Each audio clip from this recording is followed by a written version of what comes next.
Member from Pickering-Scarborough East.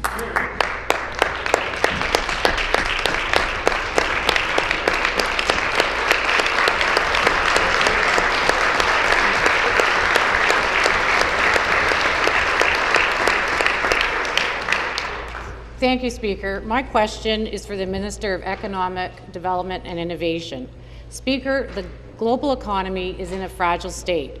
Economic and fiscal concerns in Europe and the United States are making the news daily, and Ontarians are justifiably trying to understand what this era of uncertainty means for them and their families.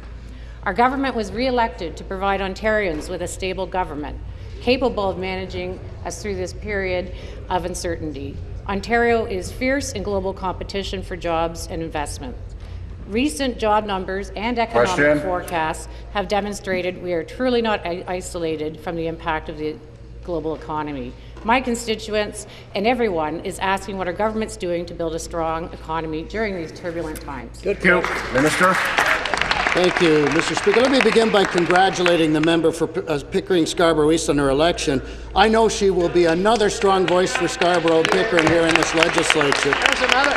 Whatever happened? As our throne speech reiterated earlier this week, Mr. Speaker, this government's top priority is jobs in the economy.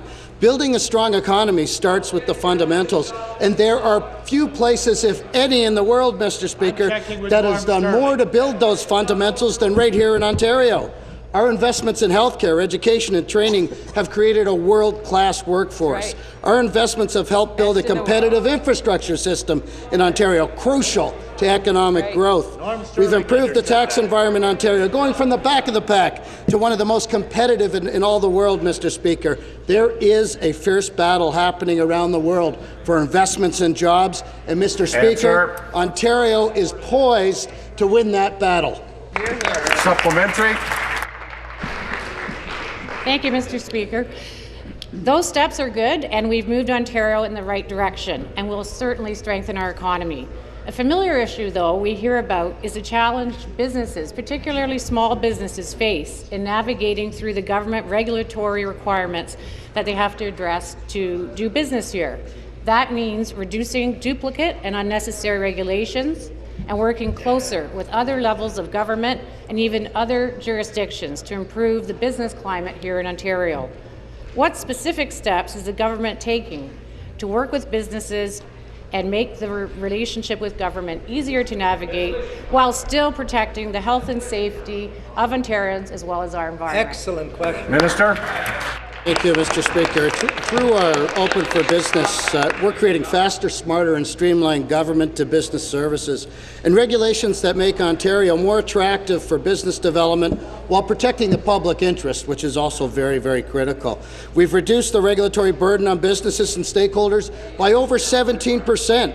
That represents a reduction of over 80,000 regulatory requirements. We've improved the environmental approvals process, Mr. Speaker, ensuring the environment and the public are protected while making the process clearer for businesses to navigate. In consultation with industry, we've made over 100 time and cost-saving amendments to existing legislation across 10 ministries through our Open for Business Act. We've come a long way. But clearly, Mr. Speaker, we can and must do more. I look forward to working with my parliamentary assistant, the member for Etobicoke Centre, and finding ways to take our successful Open for Business initiative to the next level. And I'm looking forward to getting to that.